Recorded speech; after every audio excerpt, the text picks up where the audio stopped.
We'll begin Unit 1 by learning about a particular frame or perspective through which we can think about writing. That frame or perspective is called rhetoric, or rhetorical writing, or the rhetorical situation. These are different names for the same basic concepts about writing.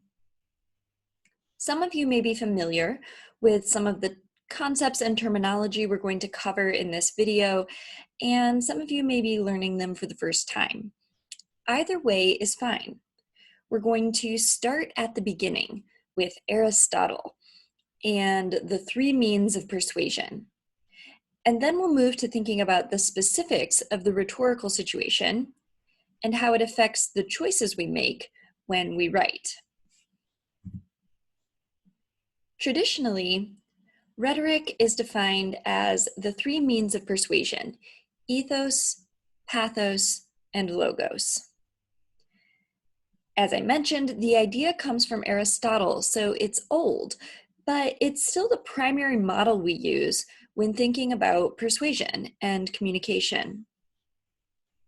Because this model is specifically about making a persuasive argument, we're going to focus on that aspect of rhetoric first.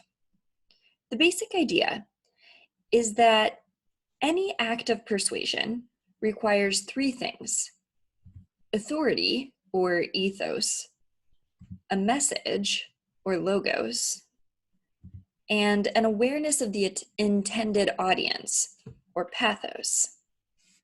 Literally, the word ethos means good character. The word logos means logic, and the word pathos means emotion.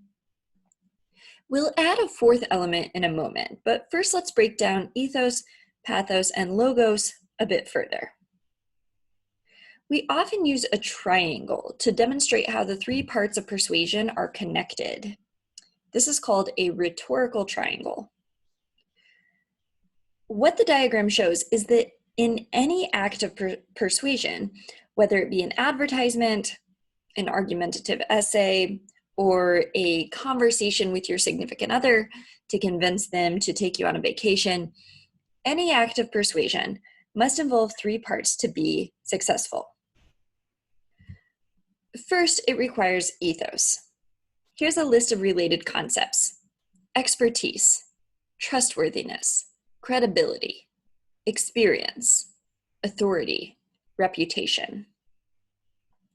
Ethos basically means that there must be a reason for the person who is being persuaded to trust the one who is making the claim. There are many things that bestow trustworthiness on someone. For example, experience, education, skill. But ethos doesn't only mean expertise. Authority and trustworthiness can also come from things like fame, prestige, or reputation. Ethos isn't necessarily something innate, and it's not even always something earned. Rather, it's something that an author or speaker constructs in order to present themselves as credible or worthy to be believed. The way in which an author or speaker chooses to present their ethos, their credibility, is affected by the two other means of persuasion: logos and pathos. Because logos and pathos literally translate to logic and emotion, that's how these elements of persuasion are often taught: that logos is an appeal to logic, and that pathos is an appeal to emotion. But I want us to move away from the logic-emotion dichotomy and expand the way in which we think about these two rhetorical elements. Logos is the way in which an author or speaker constructs their argument. When we think about logos, I want us to think, what is the message, the intention, or the goal? In other words, what does the author want, and how do they communicate what they want? Pathos refers to the way in which the speaker or writer connects to their audience. Through emotions, possibly, but it could also be through other means: appealing to beliefs, establishing a relationship, or prompting a personal investment, for example. In other words, in order for their purpose to be effected, the author or speaker must have an awareness of their audience and of what approach will speak most effectively to that audience. Sometimes it might be an emotional appeal. Other times, it may not be. So to recap, ethos refers to how an author or speaker establishes credibility. Logos refers to how they construct their message. And pathos refers to how the author connects to the audience. Let's look at a couple of public service announcements to give us some visual illustrations of these concepts. In this PSA from the Peace Corps, the goal, which is an element of logos, is to persuade people to join the Peace Corps. This message is communicated through an assortment of figures. 60% of active Corps members are women. 40% are over the age of 30, while 7% are over the age of 50. The first group of volunteers arrived in Ghana in 1961. Peace Corps volunteers have been trained in over 250 languages, etc. Ethos or credibility is established through the reputation of the Peace Corps. If we trust the organization, then we trust the message. And it's also established through this detailing of facts that reflect the success of the organization. Finally, the PSA incorporates pathos by using statistics and figures to unite the reader with the categories of successful Peace Corps volunteers. In other words, it attempts to forge a connection or relationship with the audience. If you are a woman over 50, for example, you'll quickly see two categories of volunteers with which you can identify yourself. Here's another PSA from the Endangered Wildlife Trust. In this example, the goal is to persuade people to pick up trash when they see it lying on the ground. In order to achieve this goal, the PSA appeals to its audience's emotions, maybe seeking to stimulate feelings of guilt or sorrow over the image of a dead bird filled with trash, maybe prompting a sense of guilt or responsibility in the viewer. The PSA constructs ethos or credibility in a couple of ways. First, if you're familiar with the Endangered Wildlife Trust, then you know that they have a good reputation for supporting ecosystem functioning and initiating conservation research. So the logo lends that authority to the PSA. Even if you aren't familiar with the organization, you may trust the message because of the quality of the PSA. Even though the image is clearly staged, the fact that the PSA uses a photograph of an actual dead animal rather than, say, a sketch or a drawing lends credibility to the message. It looks like something that could happen. So ethos, pathos, and logos work in an interconnected way in order to persuade. Let's add a fourth element of Aristotle's rhetorical triangle, kairos. Kairos is about timeliness. Here's a definition. Kairos comes from the Greek for right time, opportunity, or season. Kairos rhetoric considers the timeliness of an argument or message and its place in the current historical or cultural moment. Modern Greek also defines kairos as weather. A kairos appeal depends a great deal on knowing which way the wind blows. For example, a commercial starring Justin Bieber in 2010 might be more effective than a commercial starring Justin Bieber in 2019. Also, a Pampers ad starring John Legend, Chrissy Teigen, and Adam Levine might make more sense for the brand than, say, a Pampers ad starring Woody Allen. In other words, incorporating the concept of kairos means being aware of more than just your own argument. It means understanding where your idea fits among other ideas and what its relationship is to the current moment in time. Let's look at an example of a PSA that capitalized on a specific moment in time. Do you remember the dress? The dress was an internet phenomenon in 2015. A woman posted a picture of a dress online, and some people saw it as being black and blue, while others saw it as white and gold. It quickly began trending and was a hot topic of discussion. Why would some people see blue where others saw white, and gold where others saw black? You remember this, right? We pulled out the image at parties and asked, what colors do you see? Neuroscientists, psychologists, optometrists, and biologists wrote articles explaining things about vision, perception, and illusion, seeking to explain the phenomenon and demystify the mystery. Like all internet trends, this was a widespread discussion that lasted for only a moment in time. We're not still talking about the dress. We're not thinking about it. We're not showing it to each other at parties. The South African Salvation Army seized on this cultural moment in 2015 to put out a PSA about domestic abuse. Here it is. A woman wearing a white and gold version of the dress with bruises on her face and her legs. The caption says, "Why is it so hard to see black and blue? The only illusion is if you think it was her choice. 1 in 6 women are victims of abuse. Stop abuse against women."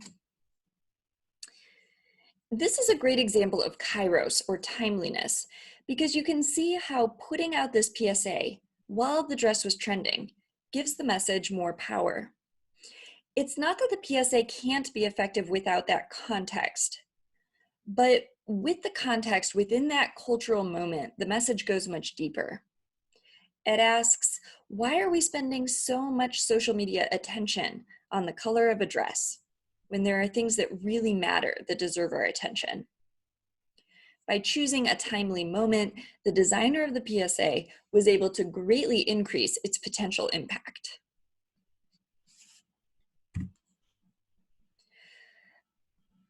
Next, let's add 2 related concepts that influence or affect any act of persuasion: the context and the conversation. The context is the environment in which an act of persuasion takes place. Context is connected to kairos and pathos, as the events and atmosphere around a text affect the way in which an audience receives it. For example, the endangered wildlife PSA would probably be much more effective posted in a park than it would be posted in a concert hall. In a park, a viewer might see the sign and choose to pick up some trash, while in a concert hall, it's unlikely that the viewer would find any trash to pick up, and they might forget about the message by the time they left the concert. The conversation refers to the ideas that exist around a particular topic or idea. Conversation is connected to kairos and ethos, in that an author or speaker must demonstrate awareness of other beliefs or arguments surrounding their own. This will aid in the author's trustworthiness by suggesting that they are not simply caught up in their own ideas, but they have thought about and consulted with others. We often use the metaphor of a dinner party to imagine having a polite and productive conversation with others whose ideas are different from ours. So let's review the 6 terms we've discussed so far, and then we'll add some new ones. Ethos, credibility. Logos, the message or argument. Pathos, a connection to an audience. Kairos, appropriateness and timeliness. Context, environment. Conversation, acknowledgement of other ideas or perspectives. Sometimes the terms of traditional rhetoric can be limiting, particularly logos and pathos. As I mentioned earlier, we're tempted to categorize them as logic and emotion, 2 ways of knowing that are often considered opposites. So, some writing professionals use a 5-point model instead. The terminology is more precise and it can be easier to see how the points refer to any particular writing situation. While Aristotle's version is specifically about persuasion, we can use the 5-point model to explain any successful act of communication. The 5 parts are purpose, audience, genre, stance, and media/design. Each time you begin a writing project, you have to make choices dependent on your rhetorical situation or communication situation. In this diagram, I overlaid the 5 parts of the rhetorical situation with the traditional rhetorical triangle. Let's look at each part a little more closely. First, what is your purpose? Why are you writing? Are you writing to persuade, or is it maybe to entertain, to inform, to synthesize information, to propose a new theory, to demonstrate your knowledge or ability, etc.? In determining your purpose for writing, you can ask yourself, what do I want from my audience? What do I want them to do, think, or feel? Knowing your primary reason for writing will help you to shape that writing and understand how to proceed with it. Purpose is where you have to start because your purpose determines the genre you choose, who your target audience is, and the way you will design what you write. Second, who is your audience? Who do you want to reach? What is your audience's background? Are they experts in your field of study? What's your relationship with your audience? What does your audience expect from your writing? How can you best appeal to them?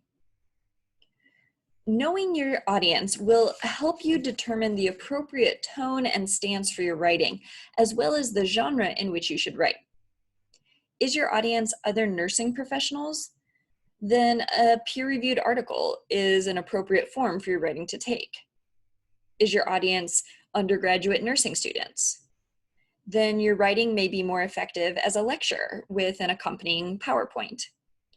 Do you want to educate potential patients or family members? Then perhaps you create a pamphlet or a web page, etc. This anticipates the third aspect, genre. Defined very loosely, genres are kinds of writing. A memo, a report, a business proposal, an email. For our purposes, these all count as genres of writing.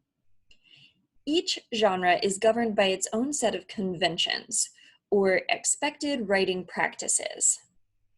This is how we can distinguish one genre from another. For example, we expect advertisements to be short, clear, and have obvious messages. We do not expect to have to read a significant amount of text or to think really hard about an advertisement. If I wrote a detailed literary analysis of a novel and tried to use it as an advertisement, it wouldn't work well. Not because I wrote it badly, but because it doesn't meet the expectations that people bring to advertisements. Even if you've never consciously thought about genre conventions, you're already familiar with the concept, and you work within writing conventions all the time. Here are a couple more examples. Let's say you're cooking an old family recipe and you have a quick question for your mom. A text message is an appropriate genre for this particular communication situation. It's fast, it's brief, and your mother, if she is a texter, would not be confused by receiving a written question about a recipe in this particular format. If, on the other hand, you chose to handwrite a letter on paper and send it to her through the postal service, that would be much less effective. By the time she could receive the letter and respond to you, you would presumably no longer be in the middle of the recipe. Another example, if you need to write to your boss to update her on a project you're working on, you would most likely choose the genre of an email. It's a professional genre that is well suited to your communication situation. You would not put that information in a tweet or in an Instagram caption. The genre you choose should suit your purpose and be appropriate to your audience. Your APA handbook lists common types or genres of scientific writing. Quantitative articles, qualitative articles, mixed method articles, replication articles, meta-analyses, literature reviews, theoretical articles, methodological articles. This list is in chapter 1 of your handbook. For this class, you'll be writing a formal literature review and a conference-style presentation. So your writing genres for this course are predetermined, but you'll have to decide how to write within the conventions or expected practices of those two particular genres.